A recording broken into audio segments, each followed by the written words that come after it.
ಸಾಮಾಜಿಕ ಕಾಳಜಿ ಇರೋರು ಇದನ್ನೆಲ್ಲ ಬಳಸಿ ಫಸ್ಟ್ ಇದ್ದದು ಏನು ಸಮಾಜ ಸೇವಕರು ಅನ್ಕೊಂಡು ಬರ್ತಾರೆ ಮಾಡೋ ಕೆಲಸಗಳಿವೆಲ್ಲ ದೇಶನ ಉದ್ಧಾರ ಮಾಡಕ್ಕೆ 51 ಎಕರೆ ಕಬಳಿಸೋದಲ್ಲದೆ ಇನ್ನೂ 60 ಎಕರೆ ಒಳಗಡೆ ಸರ್ಕಾರಿ ಜಮೀನಿಗೆ ಕಾಂಪೌಂಡ್ ಹಾಕಬಿಡೋದು. ಪೊಲೀಸ್ ಅವ್ರ ಹತ್ರ ಹೋದ್ರೆ ಅವರು ಏನ್ ಕೇಳಿದ್ರು ಎಸ್ ಪಿ ಅವ್ರ ಗಮನಕ್ಕೆ ತರಕ್ಕೆ ಅವ್ರು ಮಾತಾಡಕ್ಕೆ ಬಿಡ್ಲಿಲ್ಲ. ಈಗ ಇಒ ಅವ್ರ ಕೈಯಲ್ಲಿ ಇದೆಲ್ಲ ತಣ್ಣಗಾದ್ರೆ ಡಿಸೋತ್ ಮಾಡ್ಕೊಬಿಡೋಣ ಅಂತ. ಒಂದು ನೀವೆಲ್ಲ ಪತ್ರಕರ್ತರಿದ್ರಿ, ಅಡ್ವೊಕೇಟ್ಸ್ ಇದ್ರಿ, ಇದು ಏನಾಗಿದೆ ಇವತ್ತು ನೀವು ಕೈ ಬಿಟ್ರೆ ಬರೋ 10-15 ವರ್ಷದಲ್ಲಿ ಇನ್ನು ಏನು ಉಳಿಯಲ್ಲ. ನಾಗರಾಜ್ ಅವರು, ದೇವೇರಪ್ಪನವರು, BN ರೆಡ್ಡಿ ಅವರ ಹೆಸರುಗಳೆಲ್ಲ ಕೆಲವರು ಹೇಳ್ತಾರಲ್ಲ, ಅವರೆಲ್ಲ ಉಳಿಸಿದ್ದಕ್ಕೆ ನಾವು ಇದು ಮಾಡ್ತಾ ಇರೋದು ಭ್ರಷ್ಟಾಚಾರ. ಅವ್ರು ಅವತ್ತೇ ತಿನ್ನಾಕ್ಬಿಟ್ಟಿದ್ರೆ ಬರ್ಕೋಬೋದಾಗಿತ್ತಲ್ಲ. ಅವರೆಲ್ಲ ರಾಜಕಾರಣಿಗಳು ಜನಗಳಿಗೆ ಎದುರೋರು, ಹಳ್ಳಿ ಜನಕ್ಕೆ ಎದುರೋರು. ಇಲ್ಲಿ ಏನಾಗಿದೆ ಎದುರಿಗೆ ಎಲ್ಲ ಜನಕ್ಕೆ ಮಾನ ಎಲ್ಲ ಮರೆಯೋದಿಲ್ಲ. ಆ ಮಟ್ಟಕ್ಕೆ ನಾವು ಬಂದಿದ್ದೀವಿ. ಆ ಗೋಮಾಳಗಳನ್ನ ಅವರೆಲ್ಲ ಉಳಿಸಿದ್ದಕ್ಕೆ, ಸರ್ಕಾರಿ ಜನ ಉಳಿಸಿದ್ದಕ್ಕೆ ಇವತ್ತು ನಾವು ತಿನ್ನಿಸ್ತಾ ಇಲ್ಲಿಗೆ ಇಷ್ಟು ನೀಟಾಗಿ ನಿಮ್ಗೆಲ್ಲ ಗಮನಕ್ಕೆ ತಂದಿದ್ದೀನಿ. ವಿತ್ ಡಾಕ್ಯುಮೆಂಟ್ ನಿಮ್ಗೆಲ್ಲ ಒಂದೊಂದು ಸೆಟ್ ನಂಬರ್ ಕೊಡ್ತೀನಿ ಏನೇನು ಆಗ್ತಾ ಇದೆ ಅಂತ. ನನಗೆ ನಿಮ್ಮನ್ನೆಲ್ಲ ಮಾತಾಡ್ತಾರೆ ಪ್ರೆಸ್ ಅವ್ರ ಅಡ್ವೊಕೇಟ್ಸ್ ಅಂತ ಮಾತಾಡ್ತಿರ್ತಾರೆ. ಏನು ಕಮಿಟಿ ಮಾಡಿದಾರಲ್ಲ, 5 ಮ್ಯಾನ್ ಕಮಿಟಿ, ಇವ್ರು ಕೊಟ್ಟ ರಿಪೋರ್ಟ್ ಅದು ಏನ್ ಮಾಡಿದಾರ? ಅಲ್ಲಿ ಬಂದಿದಾರ? ಈ ಕಾಲ್ದಾರಿಗಳು ನೋಡಿದಾರ? ಸ್ಮಶಾನ ಎಲ್ಲಿದೆ ನೋಡಿದ್ರ? ಗುಂಡ್ತೋಪ್ ಎಲ್ಲಿದೆ ಚೆಕ್ ಮಾಡಿದ್ರ? ಏನು ಮಾಡಿದ್ರು? ಎಲ್ಲಿ ತಗೊಂಡೋಗ್ತೀವಿ? ಇವತ್ತು ವಿಧಾನಸೌಧಕ್ಕೆ ಒಳಗಡೆ ಹೋಗಿ ಮಾತಾಡಕ್ ನಮ್ಗೆ ಅವಕಾಶ. ಈಗ 100 ಎಕರೆ ಅವ್ರಿಗೆ ಒರಿಜಿನಲ್ ಇರ್ಬೋದು, ಈಗ ಸೇರ್ಸ್ಬೇಕಾದ್ರೆ 250 ಎಕರೆ ಸೇರ್ಸ್ಬಿಟ್ಟಿದಾರಲ್ಲ. ಅಡ್ವೊಕೇಟ್ಸ್ ಇದಾರೆ ಕೇಳಿ. ವಯಸ್ಸಲ್ಲ ಅಂದ್ರೆ ಮತ್ತೆ ಕೊಟ್ಟಾರ ನಿಮ್ಗೆ? ಕೊಟ್ಟಾರೆ ಅಲ್ಲ, ದಾನ ಪತ್ರ ಎಲ್ಲ ಪಾಸ್ ಆಗುತ್ತೆ. ಕರೆಕ್ಟ್, ನೀವು ಹೇಳಿದ್ದಲ್ಲ. ಹೇಳಿಕೆ ಕೊಡ್ತಾನಲ್ಲ, ಇಮಾಮ್ ಅಬಲಿಷನ್ ಆಕ್ಟ್ ಹೆಂಗ್ ಗೊತ್ತಾಗೋದು? ಹೇಳಿಕೆ ಮೇಲೆ, ಅನುಭವದ ಮೇಲೆ ಕೊಡ್ತಾರೆ. ಅದರಲ್ಲೇ ಹೇಳ್ತಾನಲ್ಲ 51 ಎಕರೆ ನಾವು ದಾನ ಮಾಡಿದೀವಿ ಅಂತ ಇನಾಮ್ DC ಮುಂದೆನೇ ಹೇಳಿಕೆ ಕೊಟ್ಟಿದಾರಲ್ಲ. ಅದನ್ನೇನ್ ಮಾಡ್ತೀರಿ? ಗವರ್ನರ್ನ ಇವರು ಅಕಸ್ಮಾತ್ ಅದು ವಿರುದ್ಧ ಮಾಡ್ಬೇಕಾದ್ರೆ ಗವರ್ನರ್ನ ಪಾರ್ಟಿ ಮಾಡ್ಬೇಕಾಗಿತ್ತು. ಅಡ್ವೊಕೇಟ್ಸ್ ಇದಾರೆ ಕೇಳಿ. ಪೊಸಿಷನ್ ಇದೆ ಅಂತ ಹೇಳ್ಬಿಟ್ರೆ 51 ಎಕರೆಗೆ ಗವರ್ನರ್ EC ಇದೆ, ಗವರ್ನರ್ ಹೆಸರಲ್ಲಿ ಆ ಜಮೀನ್ ಕನ್ವರ್ಷನ್ ಆಗ್ಬಾರ್ದು. ಅಶೋಕ್ ಜೈನ್ ಅನ್ನೋದು ಯಾರೋ ಹೆಸರು ಮಾಡಿದ್ದಾರೆ, ಇನ್ಸರ್ಟೆಡ್ ಸೇಮ್ 60 ವರ್ಷದಿಂದ ಇನಾಮ್ DC ಆಗ್ತೇ ಇಲ್ಲ. ಕರೆಕ್ಟ್ ಇದಕ್ಕಿದ್ದಂಗೆ 2023 ಇನ್ಸರ್ಟ್ ಆಗ್ಬಿಡ್ತಾರೆ. ತಗತ್ತೀನಿ ನೆಕ್ಸ್ಟ್ ಹೇಳ್ತೀನಿ. ಅದೆಲ್ಲ ಅವ್ರು ಎಲ್ಲ ಕಟ್ಟದೆ ಹಂಗೆ ಕೂತವ್ರೆ. ಇನ್ನು 3 ವರ್ಷ ಹೋಗ್ಲಿ, 5 ವರ್ಷ ಹೋಗ್ಲಿ, ತಿರುಗಿ ದಬ್ತೀವಿ, ಬಿಡೋದೇ ಇಲ್ಲ.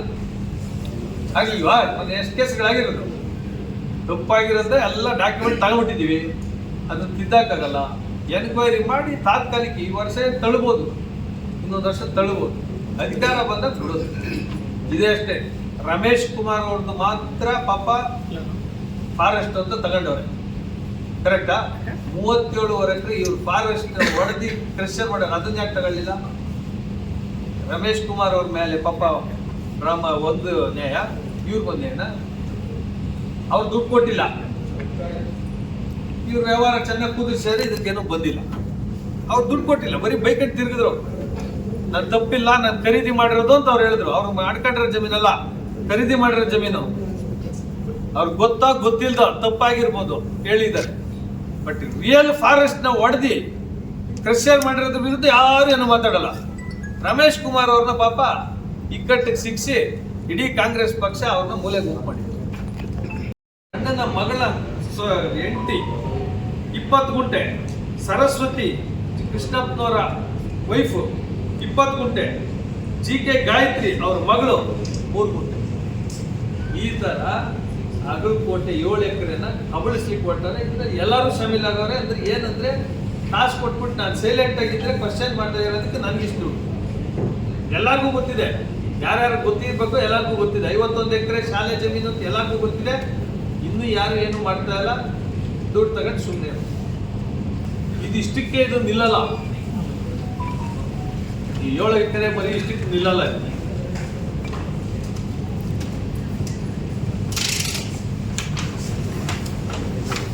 ಅಗಲಕೋಟೆ ಮ್ಯಾಪ್ ಇದು. ನೀವು ಕೂಡ 30-40 ಸೈಟ್ ಮಾಡೋದು ಎಷ್ಟು ಕಷ್ಟ ಇದೆ ಆಗ್ತದ?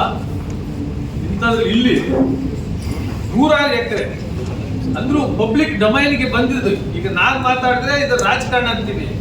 96 ಅಲ್ಲೇ ಪೇಪರ್ ಅಲ್ಲಿ ಬಂದ್ಬಿಟ್ಟಿದೆ. ಅವಾಗಿನವರು ಇದನ್ನ ನುಂಗಕ್ಕೆ ಪ್ಲಾನ್ ಹಾಕಿದ್ದಾರೆ ಅಂತ 96 ಅಲ್ಲೇ ಹೇಳಿದ್ದಾರೆ ಪೇಪರ್ಸ್ ಅಲ್ಲಿ. ಅಂದ್ರೂ ಅವತ್ತಿಂದ ಇವತ್ತಿನವರೆಗೂ ಅಡ್ಡ ಹಾಕೊಂಡು ತಿನ್ಕೊಂಡು ದುಡ್ಡುಗಳು ಕೊಟ್ಕೊಂಡೇ ಬಂದಿದ್ದೆ. ನಾನು ಇಷ್ಟು ಸೀರಿಯಸ್ ಆಗಿ ಇದ್ರ ಬಗ್ಗೆ ಹೋಗ್ತಾನೆ ಇರಲಿಲ್ಲ. ನಾವು ಬರೀ ರಿಸ್ಟ್ರಿಕ್ಷನ್ ಎಷ್ಟು ಬರೀ ಆ ಸ್ಕೂಲ್ ಜಮೀನಿಗೆ ನನಗೆ ಬಂದು ಮಾಹಿತಿ ಕೊಟ್ಟಾಗ ನಿಮ್ ಗಮನಕ್ಕೆ ತಂದೆ. ಯಾವಾಗ ಸುಧಾಕರ್ ಅವ್ರ ಮೇಲೆ ಇವರು ಏಕವಚನದಲ್ಲಿ ಸುಳ್ಳು ಹುಡ್ಸಕ್ ಹೋಗ್ತಾರೆ, ಇನ್ನೂ ಡೀಪ್ ಆಗಿ ಹೋದಾಗ ಇವೆಲ್ಲ ಈಚೆ. ಸುಧಾಕರ್ ಅವ್ರು ಬಂದು ಹೇಳಿದ್ದಿಷ್ಟೇ, 21 ಎಕರೆ ಯಾರೋ ದಾನ ಮಾಡಿದ್ದಾರೆ, ಉಳಿಸ್ಕೊಳ್ರಿ ಅಂತ ಹೇಳೋದ್ರೆ ಆ ಜಮೀನ್ ತಗೊಳಕ್ ಬಂದಿದ್ರು, ಅವ್ರಿಗೆ ಜಮೀನ್ ಸಿಗ್ಲಿಲ್ಲ, ಅದಕ್ಕೆ ಮಾಡ್ತಾ ಇದ್ದಾರೆ. ಸುಧಾಕರ್ ಅವ್ರನ್ನ ಒಂಥರ ಪಂಚಿಂಗ್ ಬ್ಯಾಗ್ ತಿಳ್ಕೊಬಿಟ್ಟವ್ರು. ಸಾಫ್ಟ್ ಅವ್ರು ಬೈ ನೇಚರು, ಏನ್ ಜೋರಾಗಿ ಮಾತಾಡಿದ್ರು ಸೈಲೆಂಟ್ ಆಗ್ತಾರೆ ಅಂತ. ನಾವಿದ್ದೀವಿ, ನಾವು ಕರ್ಕ ಬಂದಿದ್ದೀನಲ್ಲ ಹೇಳ್ಸಕ್ಕೆ. ಅವ್ರಿಗೆ ಏನಾದ್ರು ನಾವು ನಿಂತ್ಕೊತೀವಿ. ಅವ್ರಿಗೆ ಸ್ವಲ್ಪ ಅವ್ರ ಕ್ಯಾರೆಕ್ಟರ್ ಬಗ್ಗೆ ಇವ್ರು ಯಾರ ಇದು ಮಾಡಕ್ ಹೋದಾಗ ನಾವು ನಿಂತ್ಕೊತೀವಿ. ನಮ್ಮನ್ನೇ ಓದ್ತೆ, fraud is always a fraud even if it is committed 100 years before ಅಂತ ಹೇಳಿದ್ದಾರೆ ಸುಪ್ರೀಂ ಕೋರ್ಟ್. ಒಂದು ಆರ್ಡರ್ಸ್ ನೋಡಿದೆ, ಫ್ರಾಡ್ ಯಾವತ್ತೇ ಆಗಿರ್ಲಿ 100 ವರ್ಷದಿಂದ ಫ್ರಾಡ್ ಮಾಡಿ ನಾನು ಅನುಭವ ಇದೆ ಅಂತ ಹೇಳ್ಕೊಳ್ಳಿಕ್ಕೂ ಅದು ಬರಲ್ಲ. Once fraud always a fraud. Supreme court clear ಇದೆ. ಈ ಗುಂಡು ತೋಪು 60 ಎಕರೆ 30 ಎಕರೆ 30 ಎಕರೆ ಗುಂಡು ತೋಪಿದು ಹೊಂಗೆ ತೋಪು. 30 ಎಕರೆ ಹೊಂಗೆ ತೋಪನ ಇವರಿಗೆ ಬರೀ ಆ ಎಲೆ ಉದುರ್ತದಲ್ಲ, ಎಲೆ ಆಮೇಲೆ ಕಾಯಿಗೆ ಬಳಸ್ಕೊಳ್ಳಿಕ್ಕೆ ರೆಡ್ ತೋಪು ಅಂತಾರಲ್ಲ, ಅದಕ್ಕೆ ಪರ್ಮಿಷನ್ ಕೊಡ್ತಾರೆ. ಎಲೆಗಳು ಕಾಯಿನ ಅದನ್ನು ಇವರು ಬೋಗಸ್ ದಾಖಲೆಗಳೇ ಮಾಡ್ಕೊಂಡ್ಬಿಟ್ಟಾರೆ. ಇವತ್ತು ಗುಂಡು ತೋಪೆ ಇಲ್ಲ, ಅಲ್ಲಿ ಪೋಡಿ ಮಾಡಿಸಿ 3-4 ಪೋಡಿ ಮಾಡಿಸಿ ಗುಂಡು ತೋಪನ್ನು ತೆಗೆದೇಬಿಟ್ಟು. ಕೃಷ್ಣ ಬೈರೇಗೌಡರು ನೀವೆಲ್ಲ ತಿಳಿಸ್ಬೇಕು. ಪಾಪ ಸುಳ್ಳು ಮಾಹಿತಿ ಕೊಟ್ಟು ಅವ್ರ ಮೇಲೆ ಸುಳ್ಳು ಹೇಳಿಸ್ಬಿಟ್ಟಿದ್ದಾರೆ. ಇವತ್ತು PIL ಹಾಕಿದಾಗ ಕೃಷ್ಣ ಬೈರೇಗೌಡರು ಹೇಳಿಕೆ ಅವ್ರಿಗೂ ಸಂಬಂಧ ಮಾಡ್ತಾರೆ ಅಲ್ವಾ? ಏನೋ ಮನ್ಸಲ್ಲಿದೆ, ಒಳ್ಳೇದು ಮಾಡ್ಬೇಕು, ರೈತರಿಗೆ ರಿಫಾರ್ಮ್ಸ್ ತರಬೇಕು ಅಂತವ್ರ ಕೈಯಲ್ಲಿ ಇಂಥ ಸುಳ್ಳು ಹೇಳ್ತಾರೆ ನೋಡಿ.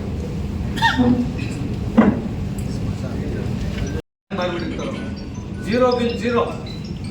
ಕೃಷ್ಣ ಶೆಟ್ಟಿ ಹೇಳಿದ್ರು, ಅವ್ರು ಹೇಳ್ತಾರೆ ಸುಮ್ಮನೆ ಆಗ್ಬಿಡ್ತಾರೆ. ನಾನು ದಿನ ದೀಪಾಗಿ ಹೋಗ್ಬಿಟ್ರು. ಹಂಗೆ ಮಾಡೋಕ್ಕಾಗಲ್ಲ, ಅರ್ಧಂಬರ್ಧ ಹೇಳಿ ಸ್ಲೋ ಆಗ್ಬೋದು. ನೀವೆಲ್ಲ ಹೇಳ್ತೀರಿ ಬರ್ತಾನೆ ಪಾಪ ಹೇಳ್ತಾನೆ, ಏನು ನಡೆಯಲ್ಲ, ಯಾರು ಕೊಡೋದು, ಯಾರು ಇಲ್ಲಿ ಕಾಂಗ್ರೆಸ್ ಸರ್ಕಾರದಲ್ಲಿ ನಾನು ಒತ್ತಿ ಹೇಳ್ತಾ ಇದ್ದೀನಿ, ಭ್ರಷ್ಟಾಚಾರದ ವಿರುದ್ಧ ಅರ್ಜಿ ಕೊಡಕ್ಕೆ ಒಂದು ಡಿಪಾರ್ಟ್ಮೆಂಟೇ ಇಲ್ಲ. ಯಾರ ಹತ್ರ ಹೋಗಿ ಹೇಳ್ತೀರಿ? ಈಗ ಇಷ್ಟನ್ನು ನಾನು ಯಾರ ಹತ್ರ ಹೇಳೋದು? ಮೊದಲಾಗಿದ್ರೆ DC ಗೊತ್ತಾಗ್ಬಿಟ್ರೆ ಭಯ, ಈ ತಹಸೀಲ್ದಾರ್ ಬಂದ್ಬಿಡ್ತಾರಪ್ಪ ಅಂತ. ತಹಸೀಲ್ದಾರ್ 60 ಕೋಟಿ ಬಂದಿರೋದು ಅವರು, DC ಅಂದ್ರೆ 3 ಕೋಟಿ ಬಂದಿರೋದು. ತಂದಿರೋರು ನಾವೇ, ನಮ್ಮ ವಿರುದ್ಧ ಬರಕತ್ತದವರು. ಆ ಮಟ್ಟಕ್ಕೆ ಬಂದ್ಬಿಟ್ಟಿದ್ದೀವಿ. ಎಲ್ಲೂ ಇಲ್ಲ. ಲೋಕಾಯುಕ್ತ 3-4 ದಿನದ ರೈಡ್ ಮಾಡ್ತಾವ್ರೆ. ಏನಕ್ಕೆ ಸುಮ್ಮನೆ ಬಂದಿದ್ದಾರಾ? ಏನಿಲ್ಲ, ಬ್ಯಾಂಕ್ ಸ್ಟೇಟ್ಮೆಂಟ್ ಒಂದು ನಿಮ್ ಕೈಗೆ ಸಿಕ್ಕೋಗ್ಬಿಟ್ರೆ ಇವ್ರು ಹೇಳ್ಕೊಂಡ್ರೆ 100 ಕೋಟಿ 200 ಕೋಟಿ 300 ಕೋಟಿ ವ್ಯವಹಾರ ಇದರಲ್ಲಿ KMF ಅಂತ, ಅದ್ರ 3 ಪಟ್ಟು. ದಿನ 5 ಲಕ್ಷ, ದಿನ 6 ಲಕ್ಷ, ದಿನ 10 ಲಕ್ಷ ಗ್ರಾಹಕನೇ ಇರ್ತದೆ. ಮಸಾಜ್ಗೆ 3 ಲಕ್ಷ ಆಗೈತೆ. ರೈತರ ದುಡ್ಡು ಏನೇನು ಖರ್ಚಾಗಿರೋದು. ಬೆಳ್ಳಿ ಕಾಯಿನ್ ತರಕ್ಕೆ, ಚಿನ್ನದ ಕಾಯಿನ್ ತರಕ್ಕೆ, ಎಷ್ಟು ಐಸ್ ಕ್ರೀಮ್ದು ಮಿಷಿನರೀಸು 3 ಕೋಟಿ ಅಂದ್ರೆ 10 ಕೋಟಿ. ಇದೆಲ್ಲ ಆಡಿಟಿಂಗ್ ಅಲ್ಲಿ ಸಿಕ್ಕಾಗ್ತದೆ. ನಿಮ್ಗೆ ಪಬ್ಲಿಕ್ ಡಾಕ್ಯುಮೆಂಟ್ ಕೊಡಲ್ಲ, ಕೋಆಪರೇಟಿವ್ ನಾವು ನಿಮ್ಗೆ ಕೊಡಕ್ ಬರಲ್ಲ ಅಂತ. ರಾಜಕಾಲುವೆಗಳು 30 ಎಕರೆ ಗುಂಡು ತೋಪು, ಕೆರೆಗಳು 3, ಆಮೇಲೆ ಸರ್ಕಾರಿ ಖರಾಬು ಎಲ್ಲ ಸೇರಿ ಕಾಂಪೌಂಡ್ ಹಾಕಿ ಕೊಟ್ಟರು. ಈ ಫ್ಲಾಗ್ಸ್ ಹಾಕಿದೆಯಲ್ಲ, ಇದೆಲ್ಲ ಕಾಂಪೌಂಡ್ ಹಾಕಿ ಕೊಟ್ಟಿರೋದು, ಕಾಂಪೌಂಡ್ ಹಾಕಿರೋಂಥದ್ದು. ಇದನ್ನ ರೈತರೆಲ್ಲ ಗಲಾಟೆ ಮಾಡಿ ನಿಲ್ಸಿರೋಂಥದ್ದು. ಇವ್ರ ಜಮೀನುಗಳಿಗೆ ಹೋಗಕ್ಕೆಲ್ಲ ಈ ಕಾಲ್ದಾರಿಗಳೆಲ್ಲದು ಬಂದ್ ಮಾಡಿ, ಈ ಕೆರೆ ಜಮೀನುಗಳನ್ನೆಲ್ಲ ಬಂದ್ ಮಾಡಿ ದೊಡ್ಡ ಒಂದು ಸ್ಕ್ಯಾಮ್ ಇದೆ. ಇವ್ರನ್ನ ಮಾಡಕ್ ಹೋದ್ರೆ ಪೊಲೀಸ್ ಅವ್ರನ್ನ ರೌಡಿಗಳ ತರ ಬಳಸ್ಕೊತಾರೆ. ಪೊಲೀಸ್ ಅವ್ರು ಬಂದು ಹೊಡೆಯೋದು, FIR ಮಾಡೋದು, ಯಾರಿಗೆ ಕಾಂಪೌಂಡ್ ಅಡ್ಡ ಹಾಕ್ಬಿಡ್ರಿ ಅಂತ. ಕಾಂಪೌಂಡ್ ಏನಕ್ಕೆ ಅಡ್ಡ ಹಾಕ್ತಾ ಇದಾರೆ? ಅವ್ರ ಕಾಲ್ದಾರಿ, ಅವ್ರಿಗೂ ರಸ್ತೆ. ಈ ಸ್ಮಶಾನ ಕೂಡ ಇದೆ, ಸ್ಮಶಾನ 3 ಎಕರೆ, ಅದನ್ನು ಹೊಡೆದ್ಬಿಟ್ಟವ್ರೆ. ಸ್ಮಶಾನ ರಾಜಕಾಲುವೆಗಳು ಒಂದೊಂದು ಕಾಲುವೆ ಬಂದು 40 ಅಡಿ 50 ಅಡಿ ಅಲ್ಲ 80 ಅಡಿ 100 ಅಡಿ ಇರುತ್ತೆ. ಈ 9 ಕಾಲ್ದಾರಿಗಳು ಬಂಡಿ ಟಾಟ್ ರೋಡ್ ಎಲ್ಲಾನು ನೋಡಿ ಇಷ್ಟು ಕಾಂಪೌಂಡ್ ಹಾಕ್ಬಿಟ್ಟಿದ್ದಾರೆ. ರೆಡ್ ಫ್ಲಾಗ್ಸ್ ಏನಿದೆ ಎಲ್ಲ ಕಾಂಪೌಂಡ್ ಹಾಕ್ಬಿಟ್ಟಿದ್ದಾರೆ. ಇನ್ನು ಉಳಿಕೆದು ರೈತರು ಮಾಡಕ್ ಹೋದ್ರೆ ಪೊಲೀಸರು ಕೇಳ್ತಾರೆ, ಇಂಜೆಕ್ಷನ್ ಆರ್ಡರ್ ತಂದಿದ್ದೀರಾ ಅಂತಾರೆ ತೆರೆಗೆ ನಮ್ಮ ರಸ್ತೆಗೆ. ಇವ್ರ ಜಮೀನು ಓಡ್ಬೇಕಾದ್ರೆ ಇಲ್ಲಾಂದ್ರೆ FIR ಮಾಡೋದು. ಒಂಥರ 50 ಲಕ್ಷ 60 ಲಕ್ಷ ದುಡ್ಡು ನೀರು ಕೊಟ್ಟಂಗೆ ಕೊಡ್ತಾ ಇದ್ದಾರೆ ಅಧಿಕಾರಿಗಳಿಗೆ. ಬೇಲಿ ಎತ್ತಿ ಹೊಲ ಬೇದಂಗೆ ಆಗಿದೆ. ಈ ಮಾಸ್ತಿ ಸರ್ಕಲ್ ಇನ್ಸ್ಪೆಕ್ಟರ್ ಈಗ ಅವ್ರ ಮೇಲೆ ಕೂಡ ಹೈಕೋರ್ಟ್ ಅಲ್ಲಿ ರಿಟ್ ಆಗ್ತಾ ಇದೆ. ಅಲ್ಲೆಲ್ಲ ಕಾನೂನು ತಜ್ಞರನ್ನ ನಿಮ್ಮನ್ನೆಲ್ಲ ರಿಕ್ವೆಸ್ಟ್ ಮಾಡಿ ಏನೇನು ಇದಕ್ಕೆ ಒಂದು ಮಾಡ್ಬೋದು ಅಂತ ಕೇಳೋಣ ಅಂತಾನೆ ಇದಕ್ಕೆ ಕರೆದಿರೋದು. ಪ್ರೆಸ್ ಅವ್ರಿಗೆ ತಿಳಿಸಿ ನಿಮ್ಗೂ ತಿಳಿಸೋಣ ಅಂತ. ಯಾವುದೇ ಕಾರಣಕ್ಕೂ ನಿಮ್ಮಲ್ಲಿ ಮನವಿ ಮಾಡೋದಷ್ಟೇ, ಮಾಧ್ಯಮದಲ್ಲಿ ಇಂಥ ದರೋಡೆ ಆಗೋದಕ್ಕೆ ಬಿಡಬೇಡಿ. ಇದರಲ್ಲಿ ನನಗೆ ಪೊಲಿಟಿಕಲ್ ಮೈಲೇಜ್ ಬರಲ್ಲ. ಸುಮ್ಮನೆ ಇದ್ರೆ ಮೈಲೇಜ್ ಕಾಸು ಕೊಡ್ತಾರೆ. ಸುಮ್ಮನೆ ಇದ್ಬಿಟ್ರೆ ಅದಕ್ಕೂ ಹೇಳಿ ಕಳಿಸ್ತಾವ್ರೆ ಎಷ್ಟು ಅಂತ ಕೇಳ್ಕೊಳ್ಳೋಣ ಅಂತಿದ್ದೀನಿ. ಸುಮ್ಮನೆ ಇರಕ್ಕೆ ಎಷ್ಟು ಸ್ವಲ್ಪ ಜಾಸ್ತಿ ಕೊಟ್ರೆ ಸುಮ್ಮನೆ ಆಗ್ಬಿಡೋಣಂತ ಎಲೆಕ್ಷನ್ಗೆ ಖರ್ಚಿಗಾಗ್ತದೆ. ಆ ಮಟ್ಟಕ್ಕೆ ತಂದು ನಿಂತವ್ರೆ. ಸುಮ್ಮನೆ ಇರಕ್ಕೆ ಅದಕ್ಕೆ ಸುಮ್ಮನೆ ಇರಕ್ಕೆ ಕೆಲಸ ತಗೊಂಡವ್ರೆ. ಇವಾಗಲೇ ಎಷ್ಟೇ ಮಾಡ್ತಾ ಇದ್ರೆ ಈ ಕಡೆ ತಲೆ ಹಾಕದೆ ಅದ್ ಕಡೆ ಓಡಾಡೋದು, ಈ ಕಡೆ ಓಡಾಡೋದು ಬೇಡ, ಅಗಲಕೋಟೆ ಕಡೆ ಬರೋದು ಬೇಡ, ಹಿಂಗೆ ಬೆಂಗಳೂರು ಕಡೆ ಹೊಡ್ಬಿಡೋದು ನಡ್ಕಡೆ. ಯಾವ ಮಟ್ಟಕ್ಕೆ ಬಂದಿದೆ ಮಾಧ್ಯಮ ಮಿತ್ರರೆ. ಇಲ್ಲಿ ಪಾಣಿಗಳು ಯಾರ ಊರಿಂದ ಬಂದ್ರೆ ಒಂದು ಪಾಣಿಯನ್ನ ತಗೊಂಡು ಹೋಗ್ತಾರೆ ಹಿರಿಯರು. ಏನ್ ಮಾಡ್ತಾರೆ ಹೇಳ್ರಿ, ಹೆಂಗಾಗ್ಲಿ ನಮ್ಮ ಹೆಸರು ಚೇಂಜ್ ಆಗ್ಬಿಟ್ಟತ್ತ. ಈಗ ಮಾಲೂರು ಬಂದ್ರೆ ಒಂದು ಪಾಣಿ ತಗೊಂಡು ಹೋಗ್ತಾರೆ. ಹುಡುಗರೆಲ್ಲ ದಿಶಾಂಕಲ್ ನೋಡ್ಕೊತಾರೆ. ಡೈಲಿ ಪಾಣಿ ಹೋಗ್ತೋದು ನಮ್ಮ ಹೆಸರೈತ ಆ ಮಟ್ಟಕ್ಕೆ ಬಂದಿದ್ದೀವಿ. ಯಾಕಂದ್ರೆ ಇಲ್ಲಿ ಹೊರಗಿನವ್ರು ಬಂದು ಏನು ಮಾಡಕ್ಕಾಗಲ್ಲ. ಸ್ಥಳೀಕರವ್ರ ಇಲ್ಲಿ ಏನ್ ಹೇಳ್ರಿ, ಲೋಕಲ್ ಸ್ಥಳೀಕರು ತಿದ್ದು ಬಿಡ್ತಾರೆ. ನಿಸ್ಸೀಮರು ಸ್ಥಳೀಕರು ಈಚೆಯಿಂದ ಬಂದ್ ಮಾಡಕ್ಕಾಗಲ್ಲ. ಅಫ್ಘಾನಿಸ್ತಾನ ಪಾಕಿಸ್ತಾನದಿಂದ ಬಂದ್ ಮಾಡಕ್ಕಾಗಲ್ಲ. ಇಲ್ಲೇ ಸ್ಥಳೀಯರು ಪಾಣಿಗಳು ಎತ್ತೋದ್ರಲ್ಲಿ ಬೋಗಸ್ ದಾಖಲೆಗಳು ಮಾಡೋದ್ರಲ್ಲಿ ಒಂದಲ್ಲ ಹ್ಯಾಂಗೆ ಸ್ಥಳೀಯರು ಮಾಡೋ ಕೆಲಸ. ವರ್ಗದವ್ರು ಮಾಡಕ್ಕಾಗ್ತದೆ ಗೋಪಾಲ ಇಲ್ಲ. ಆದ್ರೆ 140 ಎಕರೆಯಲ್ಲಿ ಹೇಳ್ತಾರೆ 51 ಎಕರೆ ನಾನು ದಾನ ಮಾಡಿದ್ದೀನಿ, ಇದು ಸ್ಕೂಲ್ಗೆ ಸೇರ್ಬೇಕು ಸಾಕು ಅಂತ. 240 ಎಕರೆಗೆ ಇನ್ನೊಂದು ಟೈಪ್ಡ್ ಕಾಪಿ ಬರ್ತದೆ. ಇದೊಂದು ಸೇರ್ಸ್ ಮೂಲ ದಾಖಲೆ ಹೇಳಿದ್ದು ಇದನ್ನ ಎತ್ತದು, ಇದನ್ನ ಸೇರ್ಸೋದು. ಇದು ಮೂಲ ದಾಖಲೆ ಅಲ್ವಾ? ಇದು ಆನ್ಲೈನ್ ಅಲ್ಲಿ ನಿಮಗೆ ಸಿಗ್ತದೆ. ಏನೋ 140 ಎಕರೆಗೆ ಅಪ್ಲಿಕೇಶನ್ ಹಾಕಿರೋದು. ಇದು ಯಾವ ಮೂಲ ದಾಖಲೆಯಲ್ಲಿ ಹೇಳಿ?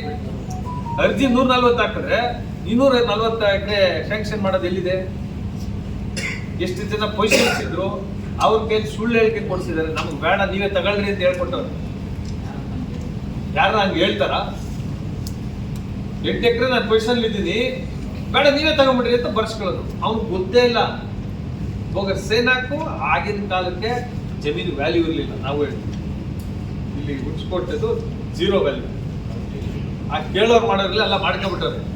ಅದನ್ನ ರೆಕ್ಟಿಫೈ ಮಾಡ್ಬೇಕಲ್ಲ. 50 ಕೋಟಿಗಳು ಬಂದಿದೆ ರೆಕ್ಟಿಫಿಕೇಶನ್ ಇವೆಲ್ಲ. ಈಗ ವಿಧಾನಸೌಧ ಯಾರ ಹೆಸರಲ್ಲಿದೆ? ನನ್ನ ಹೆಸರಲ್ಲಿ ನಾನು ಹೋಗಿ ದಾನ ಮಾಡ್ಲಾ? ನಾನು ಹೋಗಿ ದಾನ ಮಾಡೋದಾದ್ರೆ ಇದು ನಿಜ ಅಂತ, ಇಲ್ಲ ಅಂದ್ರೆ ಇದು ಸುಳ್ಳು ಅದು ಸುಳ್ಳು. ನಾನು ನಾಳೆ ದಾನ ಮಾಡಿದ್ರೆ ಎಷ್ಟು ತಗೋಬೇಕು ಸಂಬಂಧಿ? ಏನಪ್ಪ ಫೀಸ್ ಮಾತ್ರ ಮುಖ್ಯ ನನಗೆ ಅಂತ. ಯಾರಿಗೆ ಸುಳ್ಳು ಹೇಳೋದು? ಏನ್ ಮಾಡ್ಬೇಕಾಗಿತ್ತು? ಇದೇನೋ ಡೌಟ್ ಇದೆ, ಎನ್ಕ್ವೈರಿ ಮಾಡ್ರಿ ಅಂತ ಹೇಳಿದ್ರೆ ಮುಗಿದು. ಅದಕ್ಕೆ ಆ ಬಂಡವಾಳಶಾಹಿಗಳ ಪರ ಯಾರು ನಿಂತ್ಕೊಂಡು ವಕಾಲತ್ ಹಾಕೋದು ನೋಡಿದ್ದೀರಿ ವಿಧಾನಸೌಧದಲ್ಲಿ?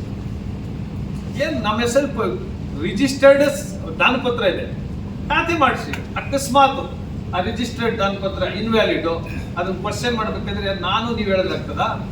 ಲಾಯರ್ಸ್ ಹೇಳಕ್ಕಾಗಲ್ಲ, ನಾನು ಹೇಳಿ ನೀವು ಹೇಳಕ್ಕಾಗಲ್ಲ. ಕೋರ್ಟ್ ಜಡ್ಜ್ ಹೇಳ್ಬೇಕು ಇದು ನಲ್ ಅಂಡ್ ವಾಯ್ಡ್, ಇವ್ರು ಮಾಡಿರೋದು ಸರಿ ಇಲ್ಲ ಅವತ್ತು ಅಂತ. ಈಗ ಕಂದಾಯ ಸಚಿವರಿಗೆ